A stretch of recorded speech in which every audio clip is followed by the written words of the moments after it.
So I don't remember did I did this or not, but simply C table shows us the CDF value of the normal distribution. Okay, standard normal distribution. Okay, so simply you can find these probabilities C less than 2.85 like this. Simply go to the C table 2.8, then find the 0.05, come down along that column and go along that row, then you can find the particular probability value. Okay, okay, so same here. I think, okay, I I think I explained this one how to split in this one into two pieces, right? So this is something like this, right? We need to find value between negative 1.66 and 2.85, right? We need this. So what you need to find? You need to find probability or area under the curve from its origin to this point, right? Then you need to find the area from its origin to this point, right? Then get the difference. So what is this? This means capital F of 2.85, right? Or simply, if I write it probabilities, probability x less than or equal 2.85, right? What is this? This part. This is probability of x what? Less than or equal this piece, negative 1.66. Okay, clear? So using this, this is why these values come from. Where is it? 7, 8. So see this one. This piece mean probability of x less than or equal 2.85.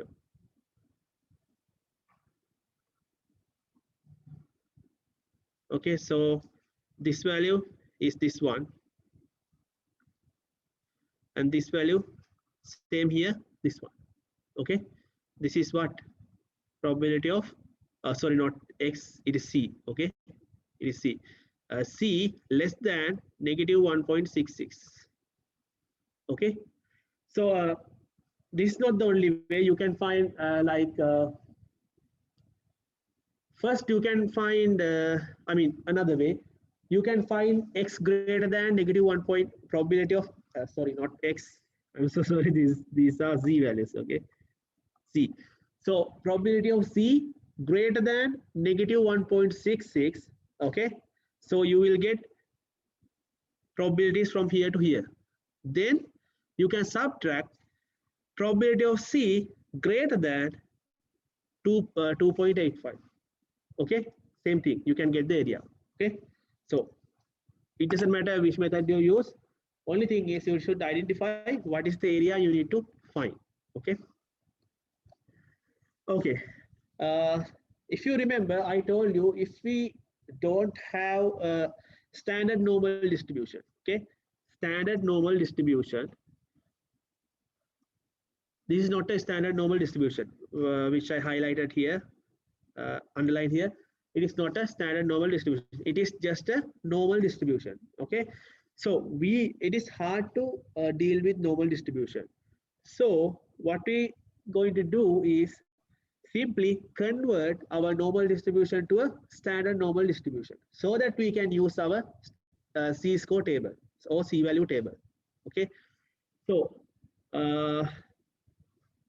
this called standardizing.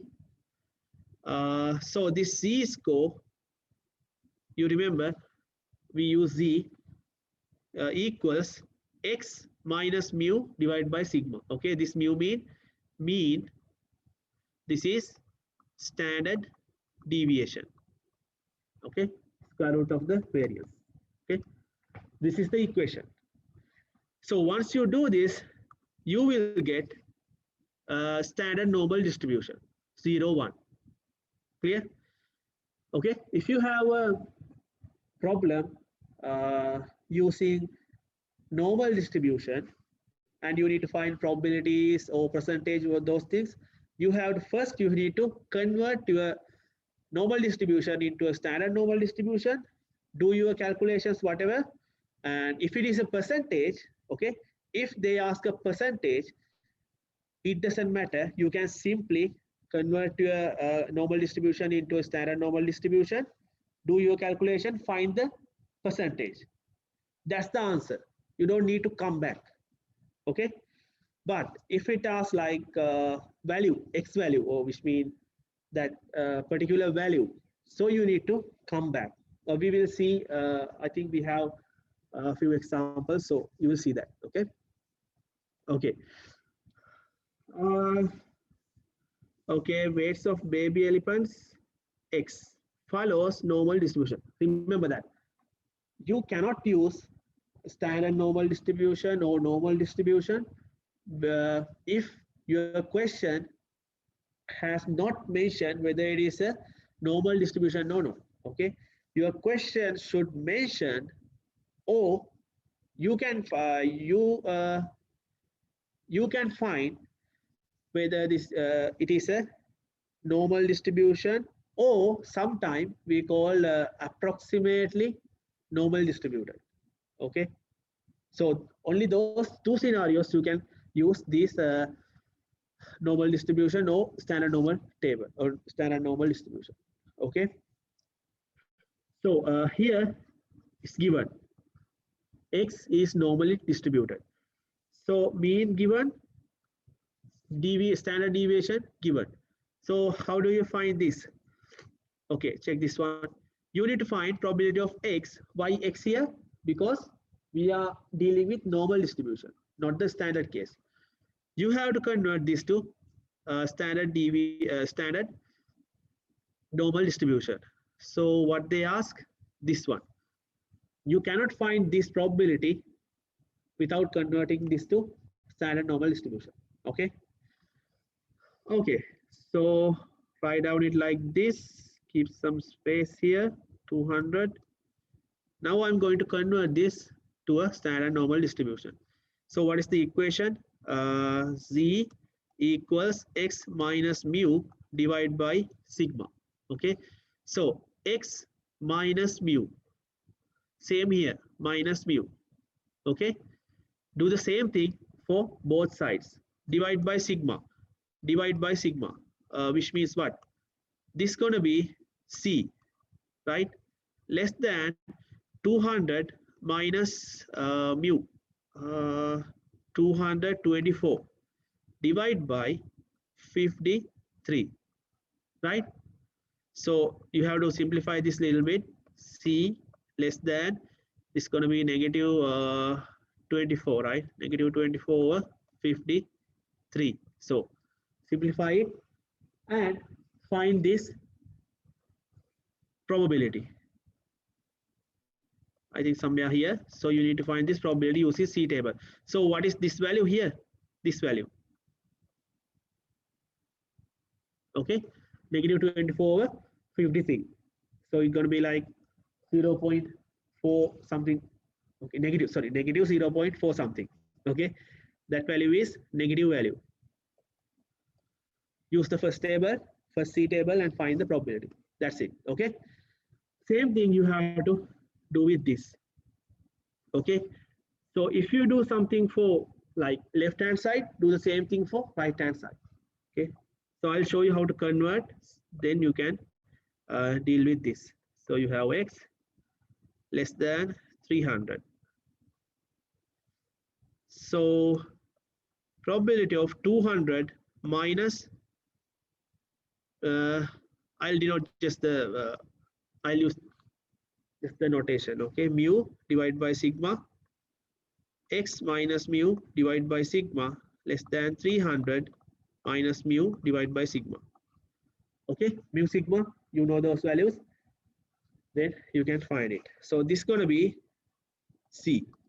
Okay, since they what they ask probability value. Okay, so probability under the normal curve up to a 1 point, and probability up to a same point in the under the standard normal curve, they are equal. Okay, that's why I told you if you need to find the percentage, you don't need to convert back. Clear? Because it doesn't change anything.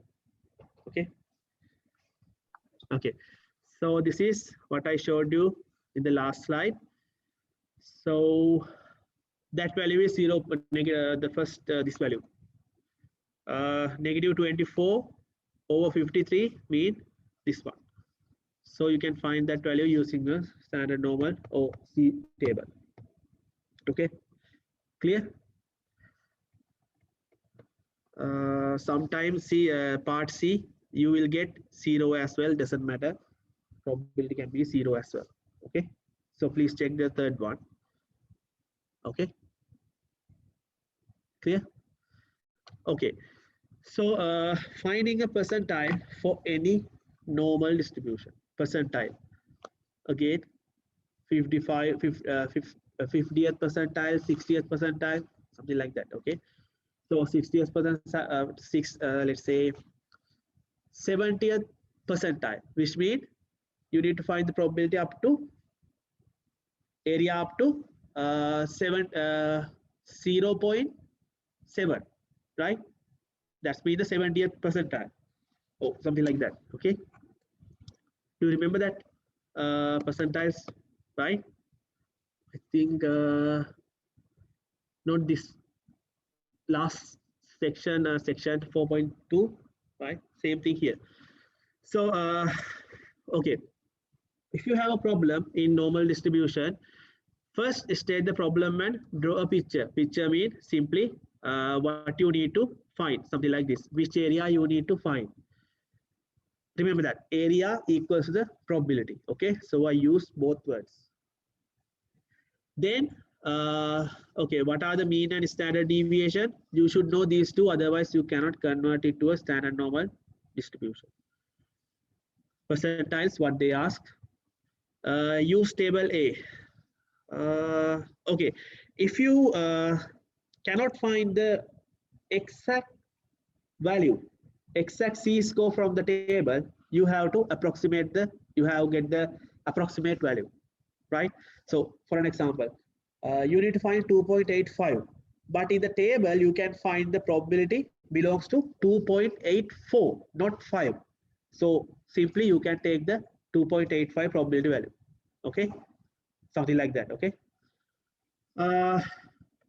so third one, if you need there are some cases you need to find the x values, so that what you have to do, convert it to a standard normal distribution, do your calculations, find the particular C value, then come back and give you a x answer for the x.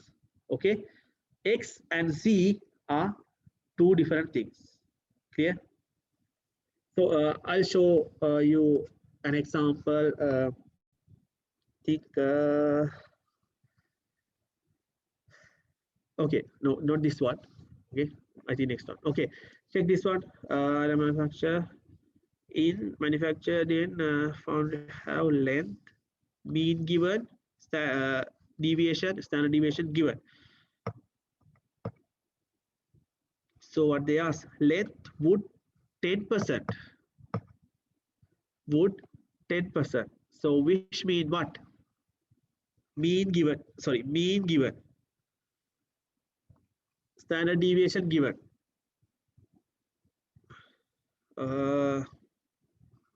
Okay, given normal distribution. This is a normal distributed variable, so it is also given. So this is normal distribution. This is normal distribution, not the standard normal. So actually what you need to find, this is what, 10%, which means 0.1, right? So you need to find this value here, x value, this x value, that's what you need to find. Okay, so yeah, this is the problem you need to come back, something like that. Okay, Clear? So percentage given percentage 10%, which means 0.1. Area is 0.1. Okay. Simply what you have to do, convert to the standard normal distribution, which means for this, sorry for the bell shape, it's not like a bell shape. Okay, so if you convert it, okay, your mu, what does it happen here? What's the mechanism, or what's the equation? Z equals x minus mu divided by sigma. So whatever you plug to the x, it gives you the particular corresponding z value. Okay, where once you plug x equal mu, what will happen? Mu goes to 0, right? Clear? Yeah, that should happen, right? Because standard normal case, it is 0, 1. Okay.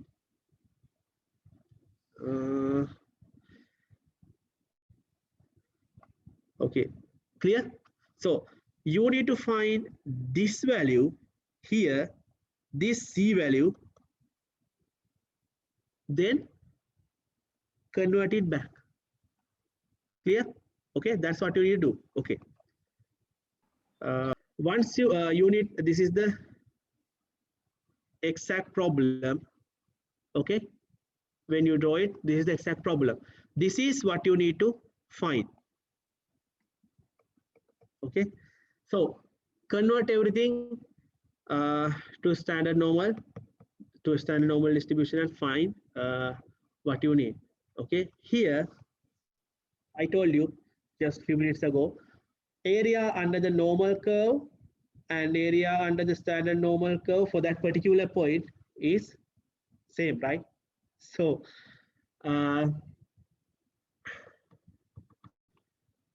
right, clear?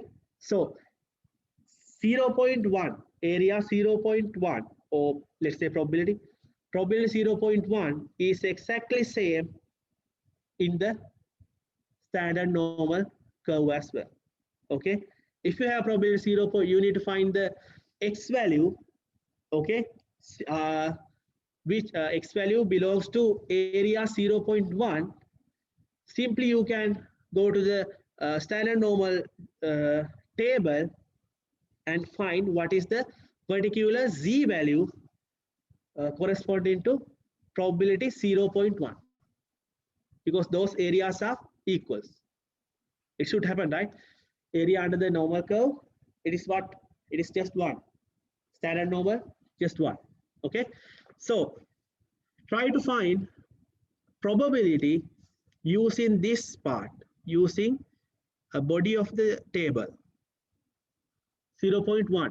But here, as I mentioned a few minutes ago, sometimes you cannot find the exact value. See, if you check the exact table in the appendix, you will see we don't have 0.1, but we have 0.1, 0.2, 0.1003 and 0.985. So you have to pick the closest value. Remember that, closest value. Once you subtract 0.1 from here, from this value, you will see a value, right? And also, once you subtract 0.1 from here, you will get a value, right? So check those values. Which one is the closest one? That's how you check it, right? So for an example, okay, check this one.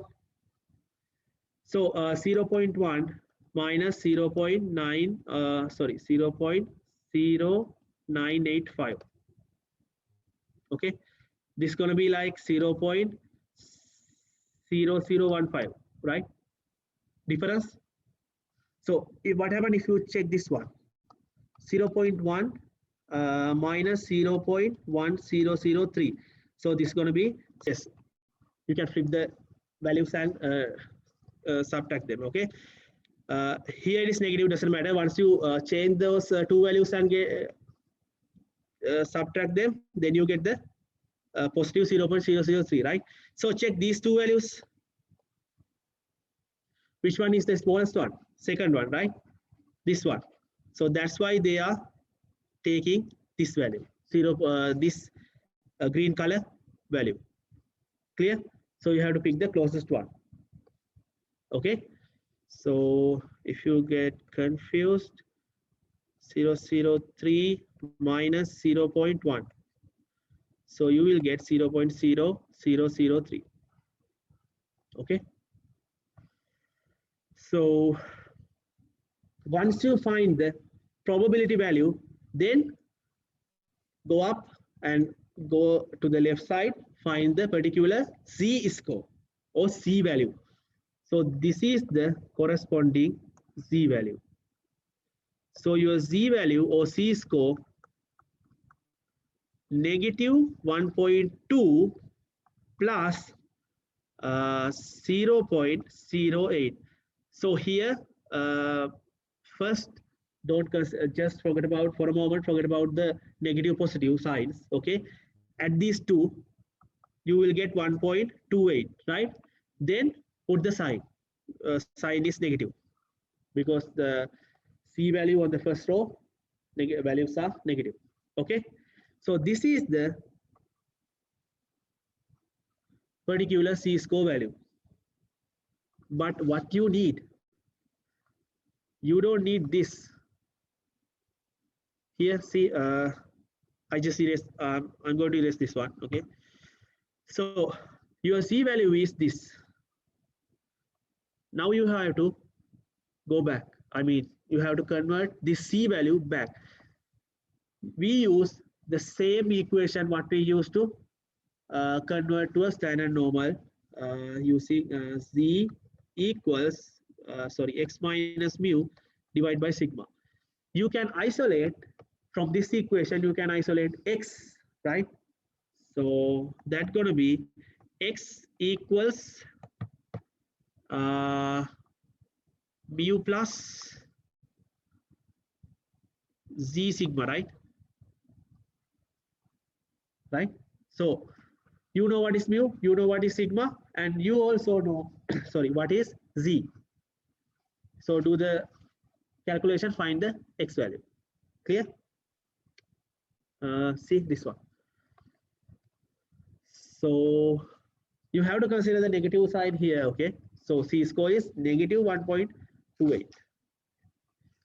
So that's it. You can get the X value. Okay. Clear?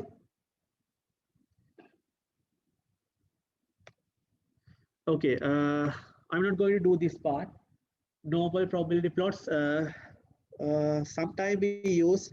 Don't worry. I'm not going to give you questions from this small part. Okay. Normal probability plots. I just tell you what is this. Sometime we need to check our observations or our distribution, whether it is a normal distributed or not, or simply normal distribution or not, or normally approximately normal distributed. Okay. So to do that, without doing calculations, we just draw a plot or draw a graph. That graph we call QQ plot. Okay, QQ plot. QQ plot. Okay, it is just like y equal mx plus c type graph. Okay, y equal mx c means something like this. Okay, you have this slope. Okay, this slope gives you the sigma, and this intercept point gives you the mu. Okay, you know what is y equal mx c mx plus c type graph, right? C is the intercept point, m is the slope, right? Same here, this is going to be like sigma x plus mu type. Okay, so just get an idea, that's enough. So once you draw, or it's like a scatter plot. Okay, scatters everywhere. So once you draw the QQ plot, you will see those points always lives on this axis, on this slope equals sigma axis. Sometimes they are deviate from the beginning and at the end, but everything in between the from here to here, something like that on the axis. Okay, if it is yes, then we can say okay, these observations are normally distributed. Okay, clear? So I'll show a few examples, something like this. See, red color line is the line I showed you, y equal sigma x plus mu. Okay, so once you check these scatters or these cross marks, you will see almost all cross marks on the line. Okay, from the beginning and at the end, they are a little bit deviate. That's fine, but most of them within the line. So we call this QQ plot. If it is this like this, okay, we can say our observations are normally distributed. Okay. Actually, we use this QQ plot to verify our normality assumption.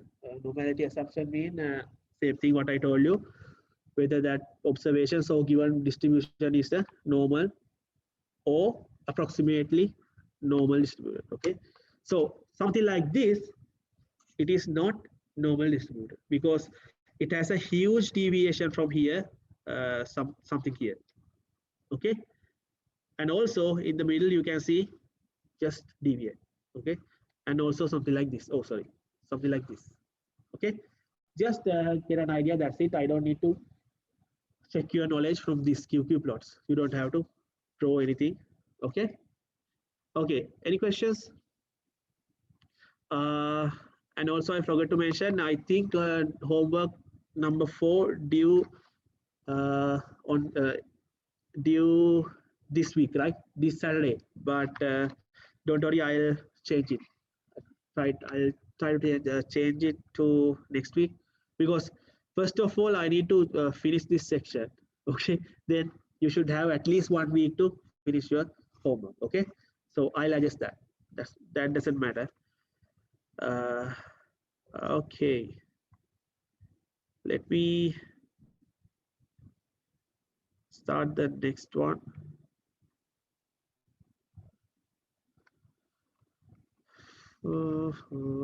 Okay, now we are going to discuss something different from the normal distribution, or in statistic we call normal family. Okay, okay, so we discussed normal family or normal distributed stuff, standard normal level or normal distribution. Now there is something, there is another family we call gamma family. Okay, so now we are going to discuss what are these gamma, what are the distributions which belong to this gamma family. Okay, so in this case there are yeah, many distributions, but under this course you have to discuss simply 3. Last one I don't think, but most of the case 2. Okay, first 2. These are the distributions. These 3 are the distributions which belong to gamma family. Okay, gamma family. Why they are we call they belong to gamma family? Because they have very similar characteristics. Okay, gamma distribution, exponential distribution, and the chi-square distribution. Okay, chi-square distribution. Those are skewed distribution. Okay, those are skewed distribution. Most of the time they are positive skewed, which means right skewed. Okay, most of the time they don't have the same shape. Yes, once we change the parameters, they change. Okay, okay, first let's see what is this gamma distribution. So gamma distribution is something like this. If I draw this gamma distribution is, it depends, but normally it's something like this. Okay, it has a peak. That's why I told you it's a right skewed or positive skewed. Okay, peak comes to the left hand side, something like this. So this peak, it change based on parameter values. We use two parameters, alpha and beta. Alpha and beta. So alpha and beta, those are positive values, always positive values, not equal 0, greater than 0. Okay, positive real values. I would say real values. Clear? So those can be decimals as well. Okay, but in your case, most of the time, alpha value, most of the time, okay, integers, positive integers. I'll tell you why it is. Those should be integer values. Once you check the gamma distribution, this is the gamma distribution. Same as the normal distribution. This is a little bit harder. Okay, harder to deal with. So x, your variable values should greater than or equal 0. Okay, so gamma distribution exists only for positive x values. Clear? Okay, so always it starts from 0 to infinity. Okay, no negative values like our normal distribution. Okay, okay, so if it is your x value greater than or equal 0, this is the distribution. 1 over beta to the power alpha. This we call gamma function. This we call gamma function. This is the variable. Alpha is the variable. Okay, this, I think next slide you will see what is this gamma function. It has its own distribution. Okay, so this we call gamma function. So times x to the power alpha minus 1 e to the power x over beta. Okay, so alpha beta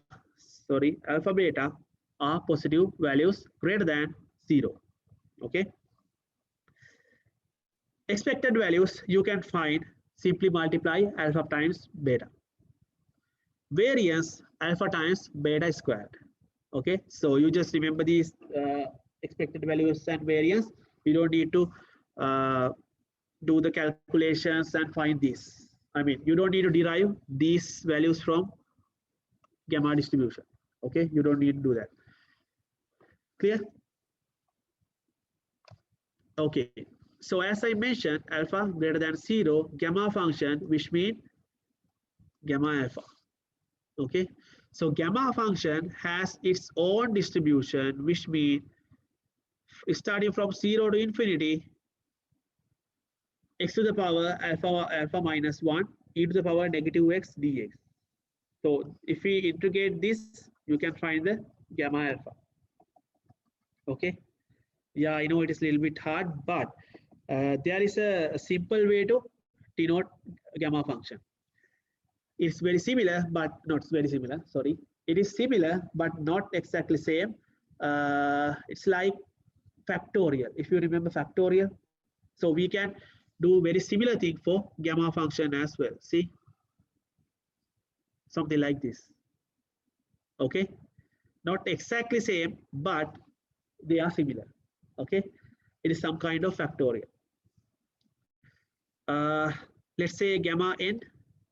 So you can find gamma n times gamma n minus 1, or you can further reduce this, like, or simplify this, n times n minus 1 times gamma n minus 2, something like that. You can go up to gamma 1, right? Same as factorial. Okay, so you will see for positive integer n, gamma n equals to factorial n minus 1. Okay, there is one well-known results here, so try to remember this. Okay, gamma 1/2 equals to square root of pi. Okay, we can derive this using this gamma function, but just remember that. Okay, so as I mentioned here, you will get sometime, sometime you will be having fractions as well, fraction or decimals as well. Any positive decimal as well, okay? But most of the time you will have integers, okay? That's the easiest way to deal with gamma function, okay? That's about the gamma function, which means this guy. Others are easy, right? So just plug the values and get the answer. So gamma distribution, you saw variables are alpha and beta. So if we change or if we change the values of these alpha and beta, you will see the curve, gamma curve, it's changed. Okay, but it's still skewed distribution. For an example, for alpha beta, these values distribution is something like this. Alpha beta, these values distribution is this. Okay. Once you increase the beta value, okay, once you increase the beta value, it goes down. P goes down. If you increase beta, P goes down. Okay.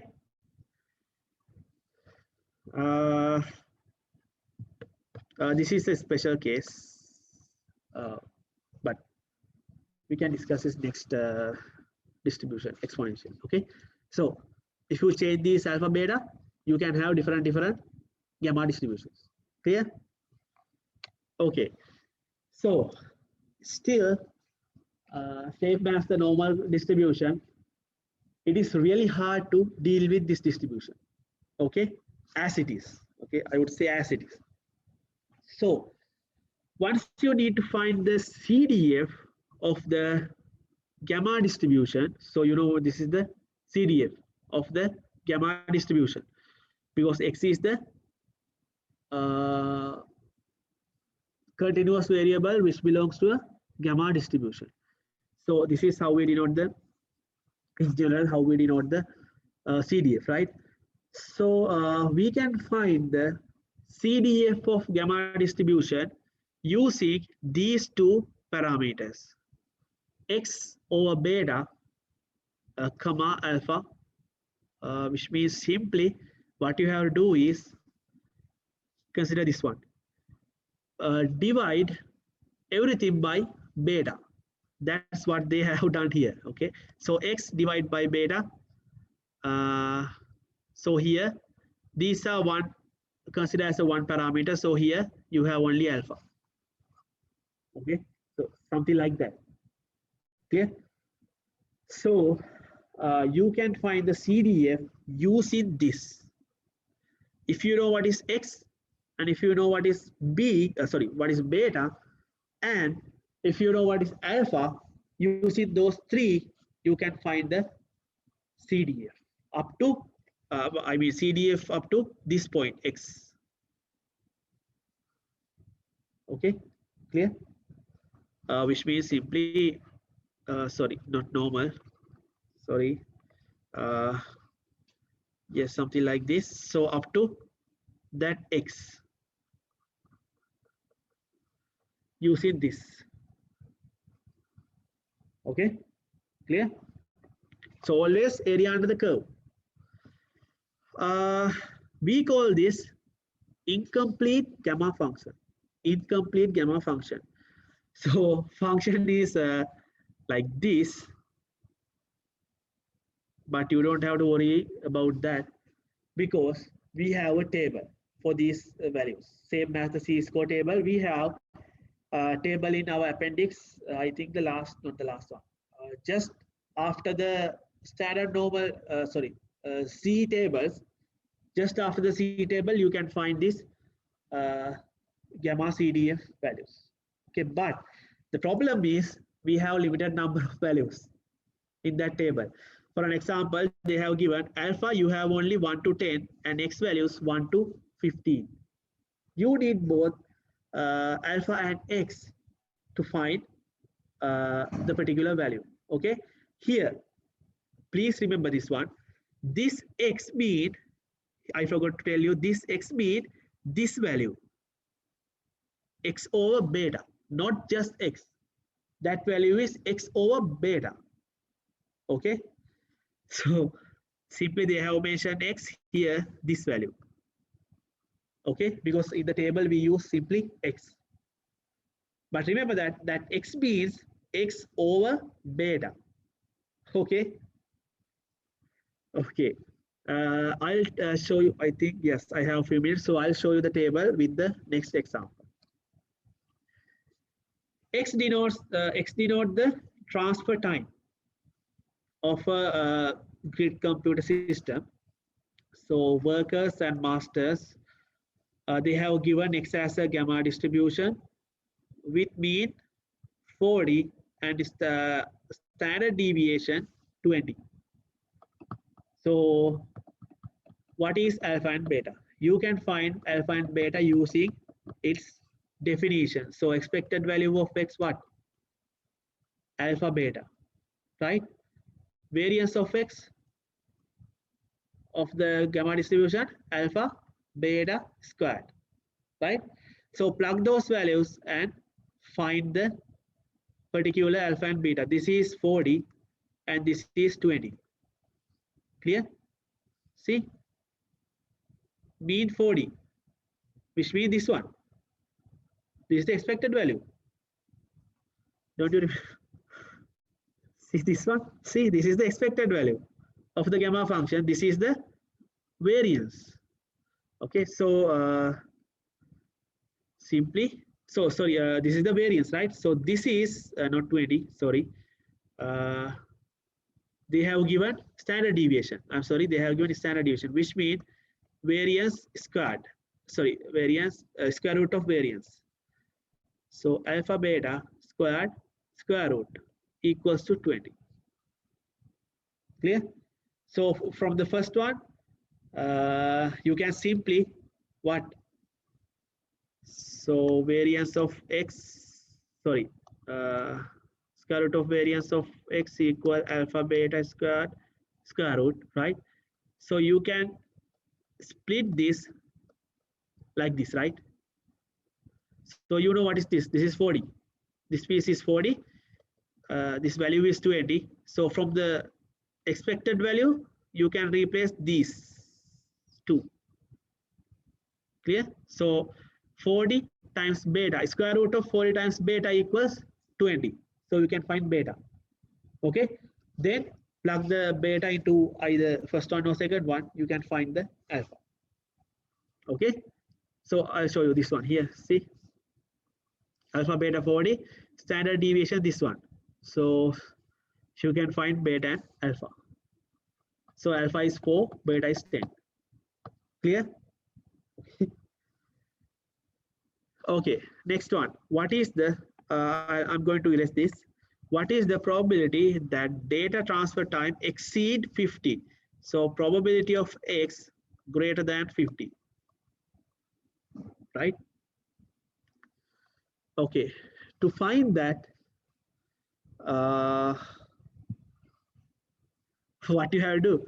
Easiest way is find get the negation of this 1 minus X less than or equal 50, right? So how do we find this? Using CDF. Do you remember that CDF? Capital F of X over beta, sorry, X over beta, comma alpha, right? So here, F over what is X? X is 50. Don't forget this beta. Divide by beta. Beta is 10. Alpha is, I think, 4. So you need to find this, which means simply 5, right? This equals to F 5 comma 4. So this is X over beta. This is alpha. Clear? So you can see it here. See? Same thing which I showed you. Okay? Clear? Okay, now I'm going to okay, check the I